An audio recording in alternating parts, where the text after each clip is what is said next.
Saludos, ¿qué tal? Bienvenidos al espacio de la tribuna de los viernes, aquí en Comarcal Televisión, tanto para Comarcal Televisión como para las redes sociales. Vamos a contarles, como siempre, esa actividad, esa actualidad que tenemos política en nuestra comarca. Porque Gandía se está moviendo políticamente. Y la política, tanto en la ciudad como los políticos, andan ya a todo tren.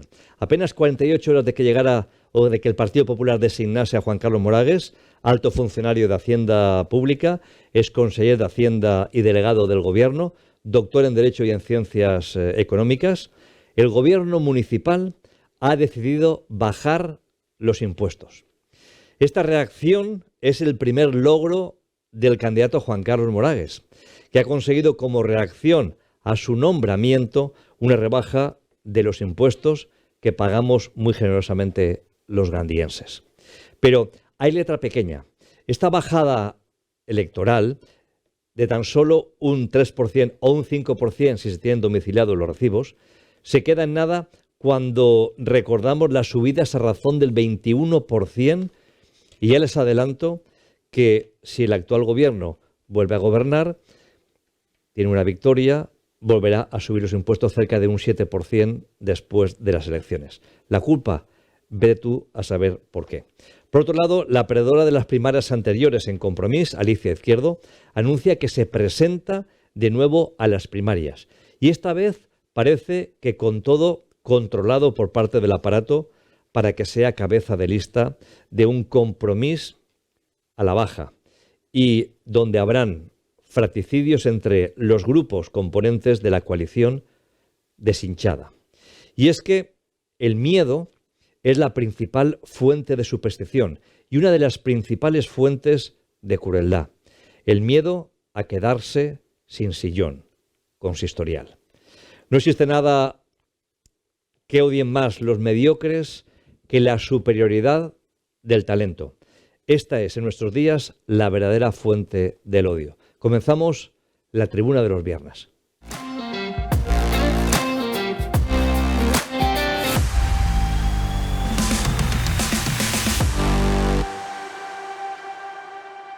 I per començar, res que millor que presentar els convidats del dia d'avui.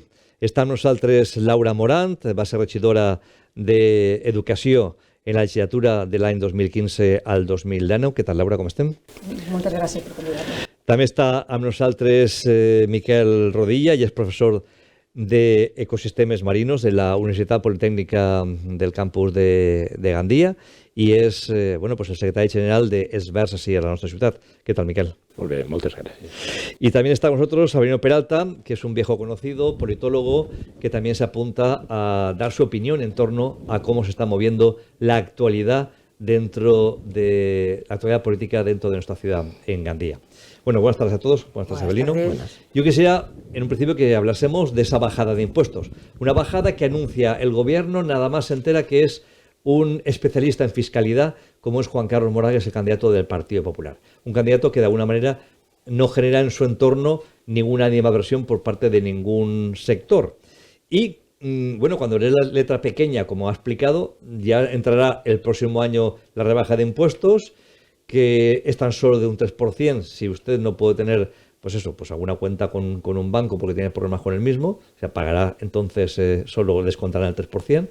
O un 5% si tiene usted domiciliado. Pero subieron un 21% no hace mucho tiempo, volvieron a subir los impuestos un 21%, siendo Gandía la que más presión fiscal, de las ciudades que más presión fiscal tiene de toda España. Ha subido la tasa también de basuras y muchas más impuestos generalizados. No sé qué os parece. Comencé per tu, Laura, què vos pareix esta baixada d'impostos tan mínima?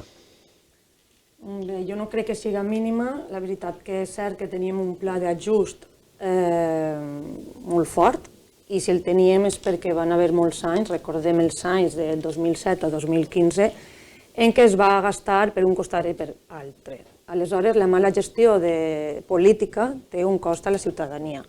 I si el Ministeri en un moment determinat ens va imposar aquest pla en la legislatura del 2015 al 2019, era evidentment perquè el deute ja estava desproporcionat, no es pagaven a proveïdors, no es pagaven les factures, no es pagava res, possiblement una gran empresa pot sobreviure, però hi havia molts negocis menuts que si no es pagava tenien que tancar i, evidentment, aquestes males gestions que van ser molts anys i que ahir cal fer una reflexió conjunta, perquè no només va haver un color polític en aquest Ajuntament de Gandia, van haver molts colors polítics diferents, que no es van fer les coses com tocava. Jo crec que en aquest moment tot allò que siga anunciar una baixada, sí, possiblement no és... Ens agradaria que els anuncis foren de baixades molt més grans, evidentment, però mentre siga baixar vol dir que l'Ajuntament, els tècnics corresponents estan fent bé la feina. I per tant crec que això enceta un camí a la baixada, perquè evidentment el Ministeri ja dona el vistiplau per a que aquestes coses passen. De totes maneres, per al que ve també no és només una administració local la que ha de vetllar per el benestar del ciutadà, no? S'hauria de fer també un anàlisi global a nivell de l'estat espanyol de baixar el preu de molts productes, perquè estem veient una inflació descomunal i els sous estan paralitzats o es queden quiets i en canvi vas a comprar medicaments, menjar, coses de primera necessitat i tot està molt desbordat. Aquest anunci del govern crec que bé, són temps polítics, van a fer-se anuncis de candidats, de candidates, d'històries, i crec que ha coincidit en l'anunci del senyor Moragues, de cap de llista del Partit Popular. Però si bé és cert, crec que m'ha semblat llegir que el Ministeri dona ja el vistiplau a aquest anunci de baixada d'impostos el dia 23 de setembre. Què serà per a la propera legislatura? Serà per a la propera legislatura i el partit o els partits que governen podran treballar sobre aquesta cosa per a anar teixint també una baixada més generalitzada d'impostos, que no només siguin coses com l'atracció mecànica o l'IBI, i siga molt més ampli. Senyor Rodilla. Sí, a mi una baixada d'impostos sempre em sembla bé, pensant que tenim que tindre un equilibri entre els serveis que l'administració té que prestar als ciutadans, a la societat, i els ingressos que deu de tindre. Hi ha una cosa en la que sí que concorde en tu, Paco, en el moderador, perquè s'hauria pogut ser més ambiciós en un moment de crisi o de situació econòmica incerta com el que estem. Fonamentalment perquè l'estalvi del que Gandia presumeix, i és molt interessant, ha sigut de 80 milions en els últims 7 anys. Això implica estar fent una devolució de deute de més de 8 milions a l'any, o en torn als 8 milions a l'any. La rebaixa que es proposa, si no recorde mal, es nombrava que era a prop de 1,9 milions. Aleshores, podríem ser un poc més ambiciosos, i a mi hi ha un sector que sí que em preocupa molt en quant a poder rebre ajudes, i és el xicotet comerç. És a dir, Gandia, després de tots aquests anys que comentava Laura de mala gestió econòmica, ha anat quedant pràcticament sense activitat econòmica d'aquest xicotet comerç, depenent cada vegada més de les grans superfícies de fora de la ciutat, i pense que hi hauria que haver destinat una part d'aquestes baixades a incentivar aquesta activitat econòmica, que és fonamental de cara al futur. No només, i està molt bé, apostar per les energies renovables, que també tenen una xicoteta baixada, els vehicles de tracció a motor, els d'emissions zero o els elèctrics, els híbrids, que tenen una xicoteta baixada, i pense que tindríem que haver sigut més ambiciosos. Aquesta inversió, sobretot en les pimes, que és una part fonamental del teixit comercial y económico de la nuestra comarca. Avelino, ¿cuál es tu opinión respecto a esta bajada de impuestos? Pues un poco en la línea que había comenzado Laura. Yo creo que en ese tema es conveniente recordar de dónde venimos. Y no tan importante en estos momentos sería el repartir responsabilidades, que a lo mejor habría que hacerlo, como sí recordar que seguimos a estas alturas algo así como intervenidos por el Ministerio.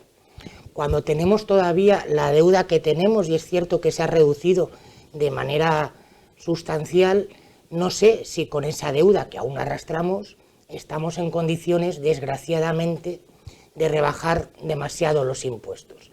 No sé si tendrían que haber sido más ambiciosos o no, ojalá lo hubieran sido en cualquier caso, pero en cualquier caso es una buena noticia que se alivie un poco la presión sobre la ciudadanía. Y sí quisiera hacer una reflexión que reconozco que no tiene una relación directa con el Ayuntamiento de Gandía, pero yo soy un díscolo. Ahora últimamente todo el mundo se apunta a la bajada de impuestos. Pues yo quiero recordar que aquello tan preciado que hemos tenido, que es el estado del bienestar, se mantiene gracias a los impuestos. Con lo cual, a lo mejor lo que habría que reflexionar es qué impuestos hay que bajar, quién tiene que pagar más impuestos y quién tiene que pagar menos impuestos. Es decir, esa alegría a la hora de decir que bajen todos los impuestos, pues a lo mejor es pan para hoy y hambre para mañana, ¿eh? Bueno, es importante, efectivamente, ver cómo se bajan los impuestos, a quién y de qué forma, porque la inflación ha hecho que los más pobres o los más ricos al final estén pagando mucho más por muchísimos productos porque son productos básicos y por lo tanto afectan a todos por igual. Por tanto, habría que también haber recapacitado en ese aspecto. Pero hay un dato para mí importante. ¿Cuánto se bajó la deuda la legislatura anterior? ¿Y cuánto se ha bajado esta? ¿Y por qué? Laura, no sé si tu tens esos dades. Dades exactes no en tinc, però és veritat que quan jo vaig ser regidora en 2015, el senyor Arturo Torro ja entra en un deute provocat per l'anterior govern, que era gran. El senyor Torro, amb el Partit Popular, ja es veu que la festa era una constant, no per dir un poquet fi, i el problema bé no és els impostos, és on han anat a parar els nostres impostos. Durant molts anys van anar on no tocava. Jo ho he manifestat moltes vegades, he format part del govern de la ciutat amb Compromís Més Gandia i el Partit Socialista i he vist un govern responsable intentar tallar les despeses que no eren importants per aconseguir reduir, no sé ara la quantitat exacta, hauria de mirar-ho, però per a reduir de manera considerable el deute. Cal recordar-li a la gent que es van pujar els impostos perquè se'ns va imposar des del Ministeri. Jo no crec que a ningú polític responsable, almenys aquests anys, i no crec que el Partit Popular tampoc, si entrarà a governar, li agradarà anunciar una pujada d'impostos. Però quan han sigut anys d'esdeveniments que no calien, anys de que els nostres impostos no van anar realment allà on s'hi fa falta, que és injectar el comerç xicotet, com els comerços en general, a la sanitat, a les ajudes socials, evidentment, això té un cost. Sé que van fer una feina des del govern molt important. Jo sí que he de dir que vaig veure al senyor Gregori i a la senyora Morant anar constantment a Madrid a renegociar aquest pla d'ajust. Evidentment teníem el deute que teníem, el van aconseguir baixar i ara ens ha pogut alleugerir aquesta pressió que teníem des de Madrid. Però jo com a membre d'aquell govern sí que vos he de dir que s'ha treballat de valent i que es va reduir, jo crec que menys de la meitat que hi havia en aquell moment. I ara encara estem en aquest procés. Com les coses van bé, evidentment, si tenim un deute sanejat, ens donen més subvencions. I a l'haver més ajudes, més subvencions i més coses es poden fer, perquè diu la gent, n'hi ha obres, sí, però n'hi ha obres, n'hi ha injecció econòmica perquè se'ns reverteixen els diners perquè estem tenint una bona gestió.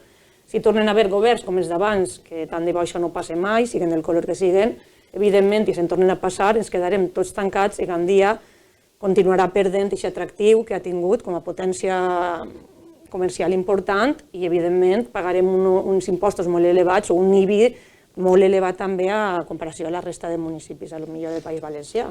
Clar, perquè jo pense que el que fa el ciutadà al entregar el vot és dir als polítics, per favor, gestioneu vostè bé els diners, perquè si no està carregant-me tota la càrrega fiscal davant de la meva butxaca i estem farts de pagar el que estem pagant. Per tant, jo considero que és una obligació per al polític que està gestionar bé els diners dels ciutadans. I ho dic perquè me va llegir l'auditoria que va fer, en aquest cas l'interventor de l'Ajuntament de Gandia, on en la legislatura de Pepa Frau, en l'última, es van a deixar a deure, hi havia un deute de 45 milions d'euros que tenia Gandia. La legislatura següent, la conformada per Orengo i per el Bloc, van quedar 33 milions d'euros. La legislatura següent, que és la del senyor Orengo i el senyor Fernando Mut, anem a 240 milions d'euros, comptant no tan sols les despeses que tenien del propi pressupost, que ja estaven per a poder utilitzar-les, sinó a banda els 55 milions de l'AUIA, els 20 milions del tema de cànon sanejament, etc. I arribem que es van gastar de més 240 milions d'euros. La legislatura del senyor Torró s'augmenta en 90 milions d'euros el temps que està el senyor Torró en el Partit Popular governant. I arriba la legislatura que ja entra l'Estat dient i ja està bé la festa en Gandia, que n'hi ha hagut massa festa, però això és la realitat de la festa, i hi ha que posar així ordre. Aquest ordre fa que la legislatura anterior sí tinguem una baixada important. Important és al voltant de 60 milions d'euros. Però és que en aquesta legislatura porten 8. Què ha passat? Ens han baixat els impostos, per això sols s'han pogut recaudar 8? Perquè tenen 21 milions d'euros de remanent de tesoreria i no s'ha fet front al pagament també, doncs això, deixar de deure tant de diners. I estem pagant interessos.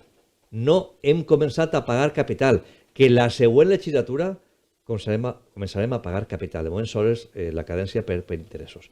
No sé, senyor Rodilla, què és el que pensa vostè? Jo penso que malbaratar tot el potencial que una ciutat com Gandia té a base d'acumular un deute que no es tindria mai que haver acumulat i que això va costar deixar-ho a zero, quedar-se en ells durant molt de temps. No és una qüestió que vaig a ser immediata i el que hi ha que demanar-los als polítics és que siguin capaços de gestionar adequadament, que siguin eficients en la seva gestió i que no malgasten ni una peseta ni un euro més a partir d'ara. És a dir, tenim que ser molt eficients en lo que gestionem. Hi ha que pensar que hi ha una possibilitat molt bona d'obtindre fons que venen d'altres administracions i això és el que al polític els anem a estar demanant, que estiguen captant aquests diners per a poder millorar i poder avançar en el seu quefer diari, en la seva ciutat. És a dir, hi ha que fer obres, hi ha que potenciar l'activitat econòmica, tenim que tindre una bona adaptació als temps futurs que van a vindre, als problemes ambientals que anem a patir, als problemes climàtics, i tot això va requerir d'una font de finançament important. No podem malbaratar els recursos dels ciutadans.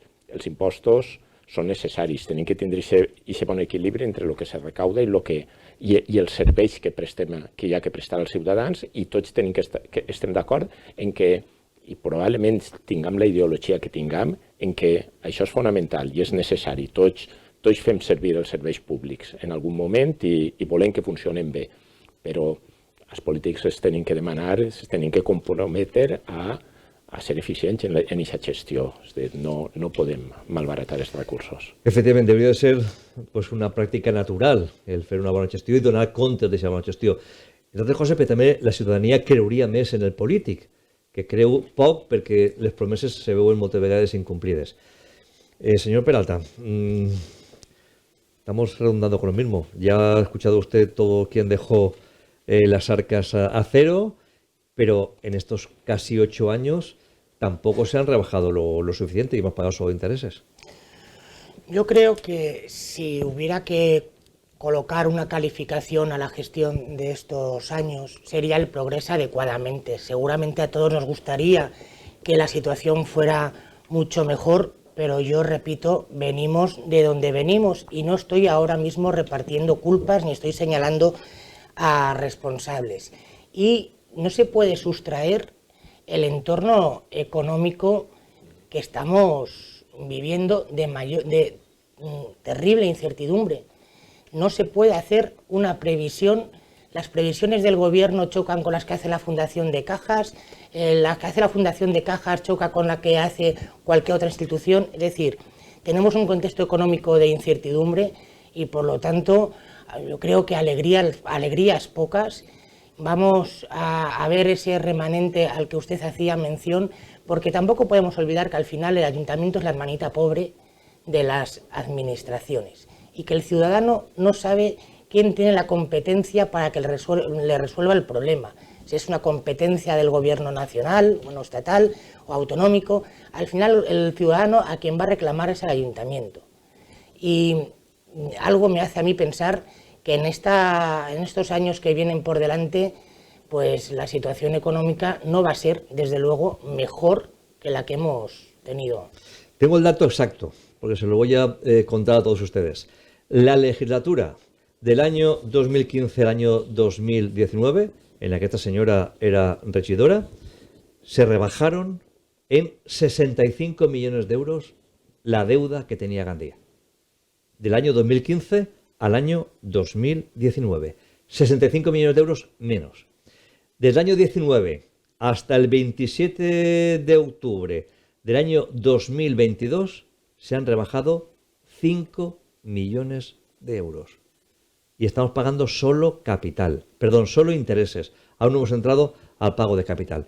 ¿Por qué 65 millones en la gestión anterior y por qué 5 en la gestión de estos 3 años y medio que llevamos o un poco más? ¿Por qué, Laura? Jo crec que en la legislatura passada es va prioritzar sobretot el pagament a proveïdors. Val?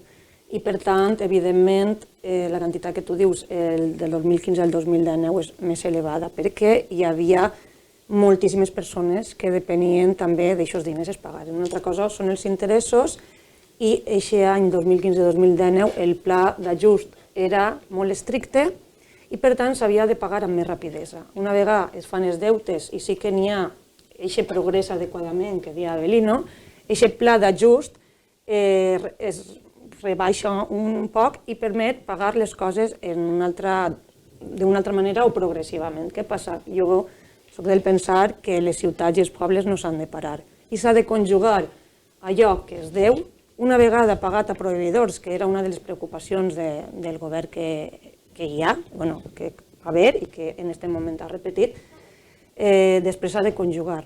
Si no s'injecta, si no fan infraestructures, si no s'arreglen carrers, si no es fan centres esportius, si no es fan escoles de música, tampoc creem una ciutat agradable. I si no es crea una ciutat agradable, tampoc van a vindre els comerciants a invertir, i tampoc van a vindre els projectes, i no van a vindre les inversions, i no ens continuarem situant com una de les ciutats més importants de les comarques centrals valencianes. Aleshores, en aquests primers anys es paguen unes quantitats molt importants que eren urgents i a més el Ministeri te les imposa. Amb el pas del temps es flexibilitzen les condicions que s'imposen des de Madrid i aleshores es pot anar pagant de determinades maneres. I continuo pensant això, que les ciutats no es poden dormir, s'ha de conjugar un poquet deute i inversió, perquè si no estan bé el ciutadà estaria pagant impostos i diria, i on han anat els meus impostos?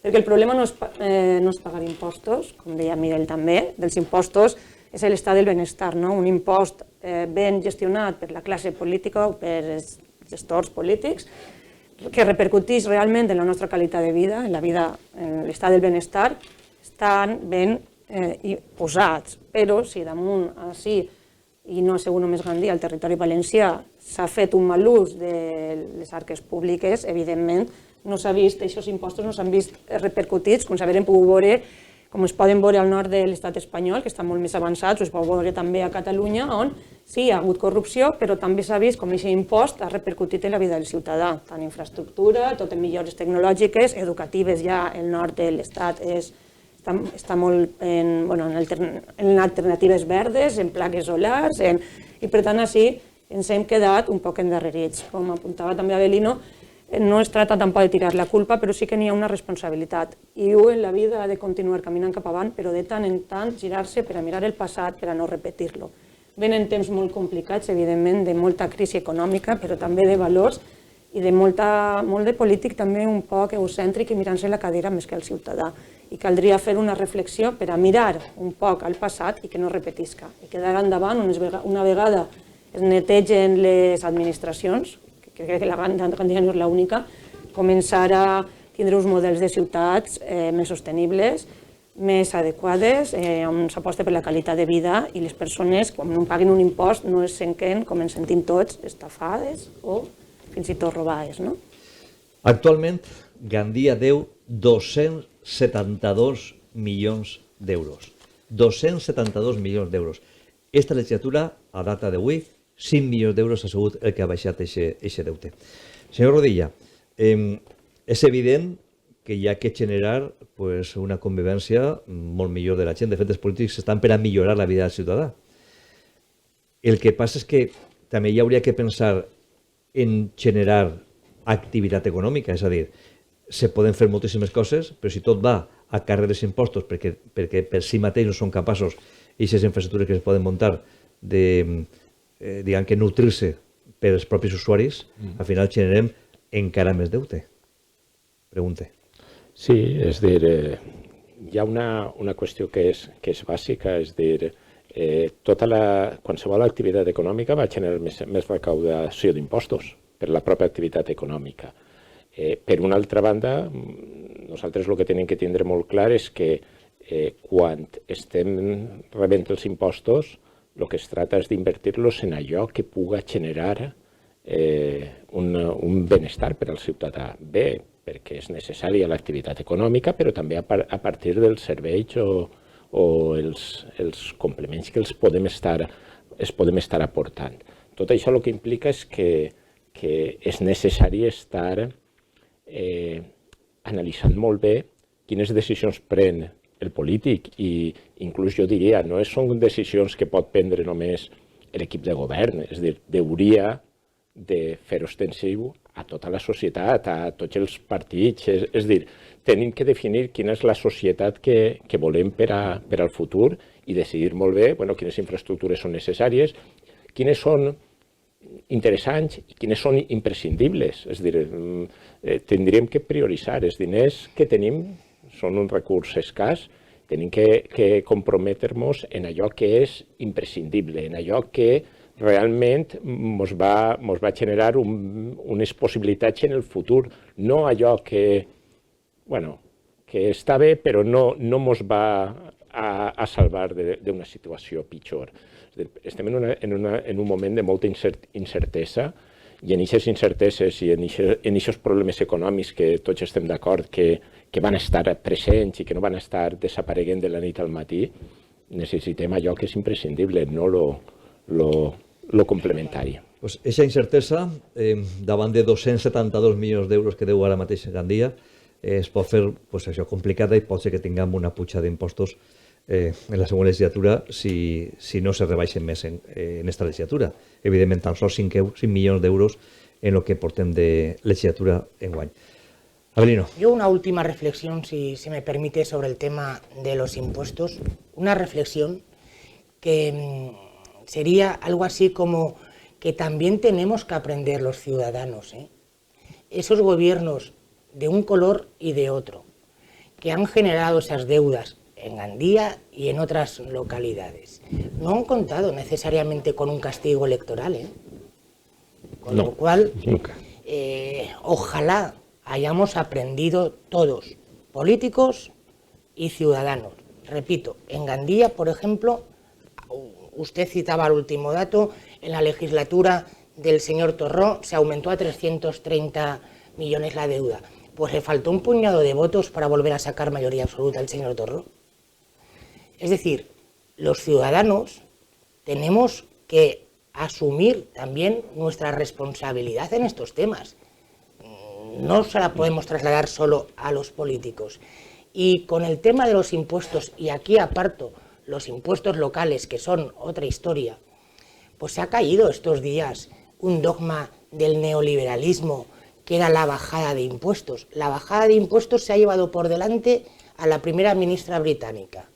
Y la bajada masiva de impuestos de la señora Truss puso patas arriba la economía británica, hasta el punto de que tuvo que intervenir el Banco de Inglaterra.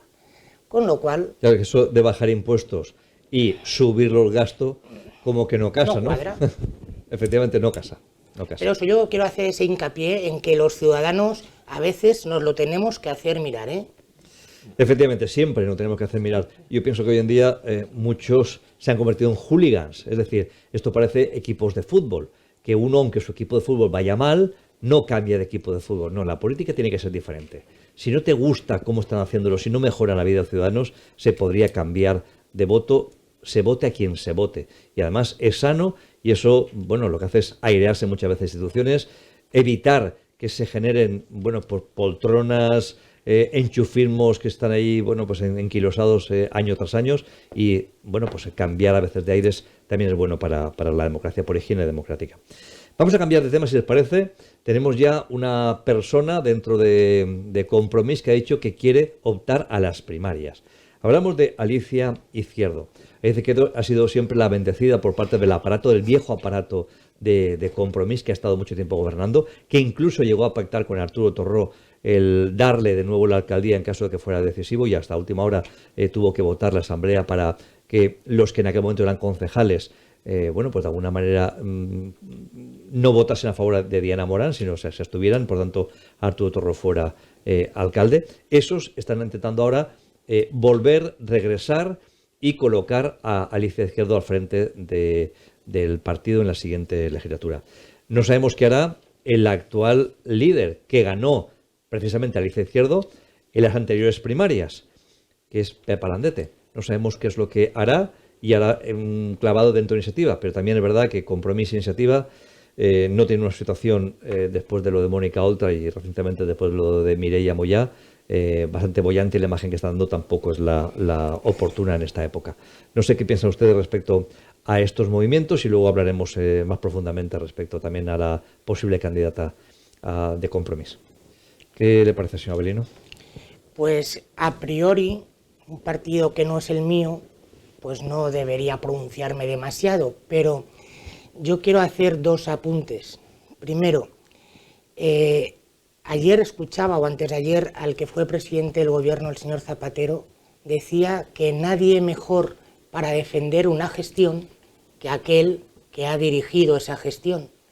Entonces, a priori, el señor Alandete, vicealcalde de esta ciudad, ganador de las anteriores primarias, pues a mí, como ciudadano, me gustaría que fuera quien defendiera con su candidatura la gestión que ha realizado.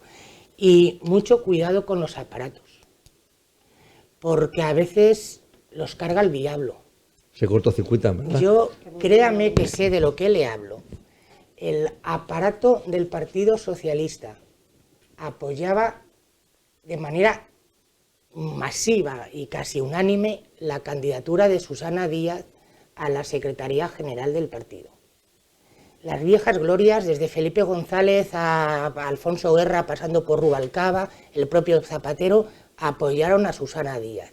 Y con esa fórmula tan bolchevique y bolivariana de una persona, un voto, los militantes del partido repusieron a Pedro Sánchez en la Secretaría General del partido en contra del aparato del partido. Con lo cual, a veces contar con el favor del aparato en vez de un mérito es un demérito, ¿eh? Señor Rodilla, su opinión. Sí, me pasa lo mismo que comentaba Avelino, es decir, no es mi partido, pero viéndolo desde fuera, pues uno tiene la sensación de eso, es decir, bueno, que los partidos deberíamos aprender a ser mucho más democráticos, a decir, bueno, que sean las bases, que sean todos los que participan en ese partido los que elijan los candidatos. Y lógicamente, decir, una persona que está en el gobierno, que tiene una trayectoria y que se puede presentar, pues tiene que defender sus postulados ahí. Creo que los partidos no hacen muy buena labor cuando imponen un candidato, y tampoco creo que sea bueno para ningún partido, ni lo es para la política en general, que los candidatos se eternicen en esos puestos. Es decir, que contemos con profesionales de la política que da la sensación más que se están apegando a un puesto que tengan interés por el bien común, el servicio público para la ciudadanía. Incluso, bajo mi opinión, no se puede ir más allá. Y en este caso, la candidata de Compromís cruzó una línea, para mí, que no debe cruzar nunca un político. Es decir, ante una información que publicó el periódico que dirijo, bueno, recibimos pues una querella criminal por haber dicho, según estas personas, falsedades, por haber mentido, por haber injuriado a la persona de Alicia Izquierdo. Esto acabó en un tribunal, primero en primera instancia, aquí en Gandía, y se me dio la razón en mí, en mis argumentos, y no vieron ningún tipo de delito en lo que se había escrito, porque todo lo que se había escrito era verdad. No contentos con esto, decidieron elevar a la Audiencia Provincial de Valencia esa querella criminal, recurrirla. La Audiencia Provincial de Valencia volvió a dictaminar, ya sin ninguna posibilidad de poder ampliar los plazos de poder seguir de alguna manera, pues, intentando imputarme un delito que no había cometido, obviamente, y más ante un periodista, dijo que ni se había injuriado, ni se había mentido, ni se había creado ninguna animadversión ante esta persona. Cruzar esa línea, después de perderla, y ser incapaz de pedir disculpas ante el medio de comunicación o ante el periodista, y acto seguido dedicarse a vetar, repito, vetar, desde aquel momento no han aparecido por aquí, vetando a un medio que judicialmente ha dicho, los jueces, que dijo la verdad, que no faltó y que no injurió. Por tanto, si esa línea ha sido incapaz de romperla, ¿qué esperamos de un político cuando no cree ni en la democracia? Cuando no cree en la libertad de expresión. Y de un político, escúcheme, no estamos hablando de posturas de extrema derecha. Estamos hablando de gente de izquierdas que debería entender claramente lo que es la libertad de expresión y lo que son datos exactos y fidedignos. Señora Morán, ¿cuál es su opinión respecto a esta cuestión? Jo és que crec que la gent no ha arribat a saber que vas guanyar en el jutjat, no? En el procés. És que encara no ho ha contat tot, però anem a traure òbviament els documents, les sentències judicials que van a eixir, pues, evidentment, per a l'opinió pública per a veure-los, i que puga veure que un polític no pot fer això. No pot carregar, quan un mitjà de comunicació conta la veritat, carregar per intentar amedrentar-lo. De coses ens pilla massa majors per a que pugui ser aquest amedrentar en nosaltres, però no pot fer aquesta qüestió, perquè és trencar la base mínima de la democràcia i de la llibertat d'expressió. Jo personalment crec en la llibertat d'expressió i crec que, ho dic sincerament, que al final... Llibertat d'expressió no és mentir, eh? No, crec en la llibertat d'expressió, crec que la gent que jo soc docent, per tant, he de dialogar molt amb l'alumnat, tant amb els menuts com els grans, i seria faltar allò que sóc jo i la meva essència, que és que cadascú pot opinar sense faltar el respecte i després a través del diàleg parlar. I si un s'enganya sempre demanar disculpes, no? I crec, per desgràcia, que en aquest país els periodistes, els mitjans de comunicació esteu condenats a sobreviure a través dels polítics. I els polítics utilitzen... No, ja, però vull dir, utilitzen moltes vegades els mitjans de comunicació per a jugar a uns jocs molt perillosos, que és l'opinió pública, no? I condicionen i volen que un periodista opini d'una determinada manera i que un altre faci una altra. Crec que és un error, crec que realment ja no existeix la premsa que arriba a ser lliure i que moltes vegades vos veieu tots abocats a situacions que no són en un estat democràtic, haurien d'estar ja superades, no? I sí que, per la meva banda, crec que deveu opinar i és normal que tingueu que informar i que si en aquest judici vas aconseguir que no havies fet ninguna cosa errònia, no costa res demanar disculpes i ja està. Però vaig a dir més, disculpe que li faig un incís, un parèntesi. Avui per avui, ho he contat moltes vegades així, estem davant de mitjans de comunicació concertats. Mitjans de comunicació concertats. Perquè estan portats, gerenciats per gent privada, però viuen dels diners públics. Això és un mitjà de comunicació concertat. És que ara mateixa tenim la gran majoria que tenim i vaig demostrar també públicament tots els diners que invertia l'Ajuntament de Gandia en aquests mitjans de comunicació concertats. Milers i milers i milers d'euros. Després, clar, busques algun tipus de crítica a que posa diners i no el trobes. Clar, així, a Gandia, de mitjà de comunicació rep zero de l'Ajuntament de Gandia. Per tant, tenim afortunadament, la llibertat de poder expressar-nos conforme vulguem. Que són molestos, però contem la veritat. Dades fetes tal qual. Disculpe. No, és així. Vull dir, vosaltres heu d'opinar, nosaltres hem d'opinar i tu saps també que una vegada per vindre un debat també vaig tindre algun problema, m'agradaria que tot això es superara i, evidentment, el que parlaves abans, per exemple, de les primàries, no? La perversió del sistema polític en general és gran. En un moment determinat es van fer unes primàries obertes a la ciutadania i en passar els anys cada vegada són més tancades. Aleshores, com comentaves també la nostra opinió, jo veig quasi unes persones que tenen unes idees i unes persones que tenen unes altres. Frontalment, jo ho he dit obertament, el meu suport sempre anirà a Josep Alandete, evidentment, perquè entenc com jo que la política no és una forma de guanyar-se la vida, és una persona en el seu treball fora de l'administració i ha estat gestionant des del primer dia, estan en tots els llocs i no com fan molts que comencen a eixir en les fotos a 7 o 6 mesos d'eleccions.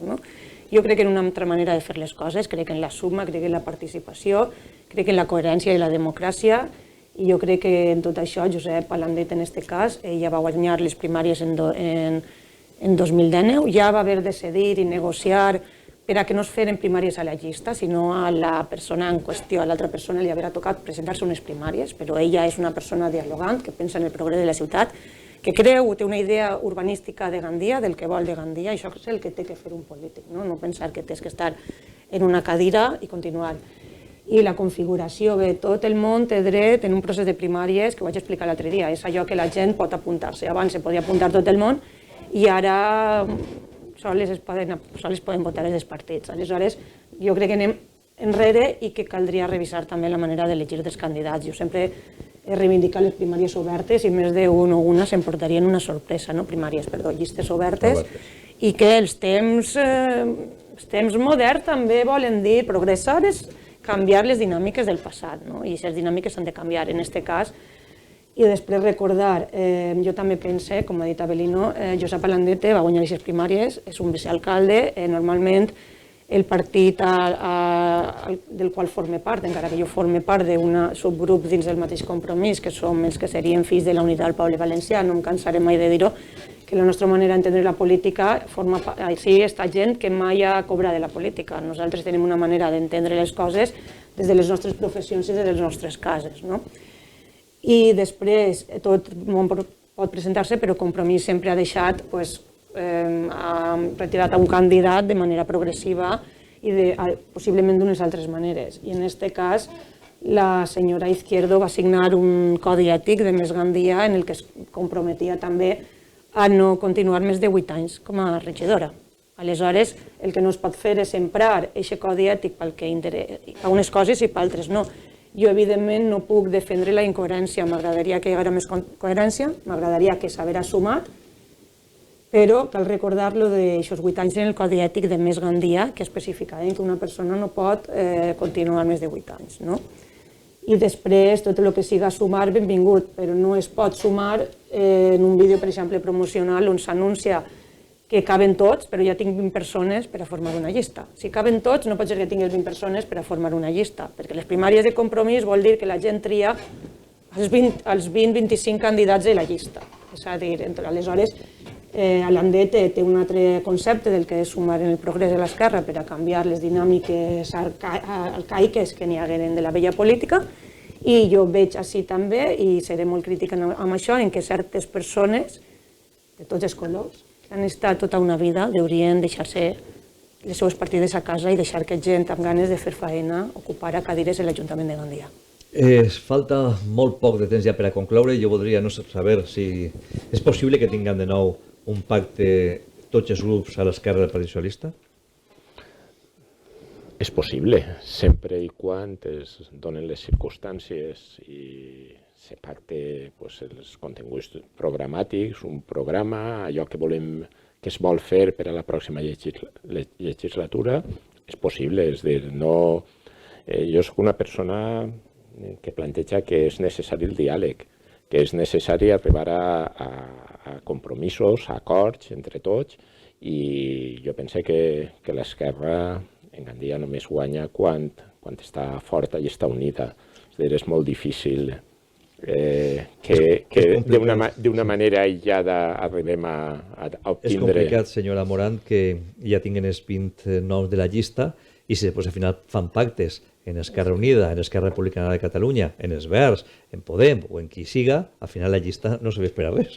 Hi ha que refer la llista sencera. N'hi ha dues maneres d'entendre presentar-se a unes eleccions, quedar-se en l'oposició i viure còmodament, com a vegades he escoltat a persones, i no fa falta dir noms, o presentar-se a unes eleccions creient en la potencialitat que té Gandia, en què tot el món cap, tot el món suma, i més en l'esquerra progressista de la ciutat, i sumar per fer un govern progressista. Qui no vulgui sumar, crec que està pensant més en la seva cadira que en el benefici de treballar per la ciutat. I en el temps es veurà, i al final la gent decidirà com, no sé, en els seus vots el que fa, però som homes de sumar. Jo faig una crida a sumar, sempre és bo, vull dir, els personalismes i l'ego hauria de quedar-se a un costat, perquè tots els polítics... Però sumar no és el partit de Yolanda Díaz, no? Sumar és col·laborar i dialogar, i que la gent torni a creure... He fet una ironia fàcil en el nom de... Si és positiu per a la ciutat, a veure, al final no es tracta de que qui és millor o pitjor, es tracta de que si n'hi ha persones amb bones idees per treballar pel ciutadà, baixar els impostos i treballar, cal sumar-ho. Tant de bo tots els partits polítics pogueren seure en una taula i no començar i tu més, és que tornem al tu més i tu més i tu més, no estem avançant, no? Senyor Peralta. Yo como votante confeso del progresismo de esta ciudad, tengo que reconocer mi honda preocupación por lo que está pasando. Tenemos un contexto en el que, según todas las encuestas, el Partido Popular va liderando, con mayor o con menor margen, pero va liderando las encuestas. Compromís cotiza a la baja, no está en la misma situación de fortaleza que estaba hace 4 y hace 8 años. Usted le preguntaba al señor Rodillas si podría haber un acuerdo entre las fuerzas de la izquierda. Pues yo voy a poner un dato encima de la mesa, corto. En las pasadas elecciones, Podem Gandia obtuvo 1.076 votos. Els Verds del País Valencià obtuvo 1.075, un voto de diferencia. Ambos se quedaron fuera del consistorio. Juntos superaban a Ciudadanos, que obtuvo un concejal. Por lo tanto, yo abogo por el trellat en la izquierda, porque nos estamos jugando ya no solamente un gobierno de centro-derecha, todo apunta a que si hay un gobierno de centro-derecha será con el apoyo de una formación pues, de ultraderecha, con lo cual los experimentos con gaseosa, trellat y que la izquierda sepa muy bien lo que hace, ¿eh? Bueno, no tengo tiempo para más. Yo sí que si perdés un minuto o medio minuto para que me digan la erupción del candidato del Partido Popular en Gandía, señor Juan Carlos Moragues. Para mí fue sorprendente, es decir, yo conocía la trayectoria de Víctor Soler y pensaba que iba a ser el candidato del Partido Popular, es decir, pensaba que el partido en Gandía pues era un partido consolidado. Yo sí que pensaba que una posibilidad podía ser una persona como Juan Carlos Moragues, pero también pensaba que podía ser un candidato para la comunidad autónoma, para algún otro puesto. A mí realmente me ha sorprendido que en Gandía se hayan producido esos movimientos. No sé de qué manera puede afectar al Partido Popular, porque son sus votantes los que van a ver ahí, pues si da lo mismo votar a un candidato o votar a otro. Para mí los dos candidatos podían ser candidatos con los que se puede negociar, con los que se puede hablar y con los que podemos tratar de buscar siempre qué posibilidades, aunque sean remotos, qué posibilidades de acuerdo tenemos. La señora Morán me dio su opinión la semana pasada, señor Avelino, rápidamente. Pues a mí, como no hay tiempo, voy a separar el fondo de las formas. Yo en el fondo de momento no voy a entrar. En las formas me parece poco aceptable que en el siglo XXI, en el año 2022, un partido siga haciendo las cosas como las hacían hace 25 o 30 años. Antes estábamos poniendo hasta un poco en tela de juicio las primarias de Compromís, si son abiertas o son cerradas. Es que estos no se han molestado ni a hacer primarias. El dedo divino se ha posado sobre la cabeza del señor Moragues y le ha dicho: tú sí, tu candidato, y tú apártate y no molestes. Yo me pregunto, ¿la militancia del Partido Popular de Gandía no tiene nada que decir? ¿No sirve para algo más que para pegar carteles, para pagar una cuota o ir a los actos electorales? ¿No hubiera sido más sano que se hubiera consultado a la militancia del Partido Popular de Gandía a ver qué candidato preferían? Repito, poco aceptable en los tiempos que corren. Más transparencia y más participación se reclama. Gràcies, senyora Benino Peralta. Laura. Jo sempre ho he dit, mai creuré en cap cúpula política que imposi candidats. Pense que el senyor Moragues té experiència a saber estar, però pense que Víctor tenia camí i molt a dir. I si la política fora treballar per les persones i no cadires, uno té 42, l'altre 55, es juntarien i arribarien a dos franges d'edat diferents i a dos mons també diferents. I això seria treballar per la gent. Pues este és l'espai de la tribuna dels divendres, espai on veiem de primera mà de gent qualificada per a poder opinar al voltant de tot el que està ocorrint i a començar ja a ocorrir en la política de la ciutat de Gandia. Moltes gràcies, tornem la setmana que ve. Gràcies.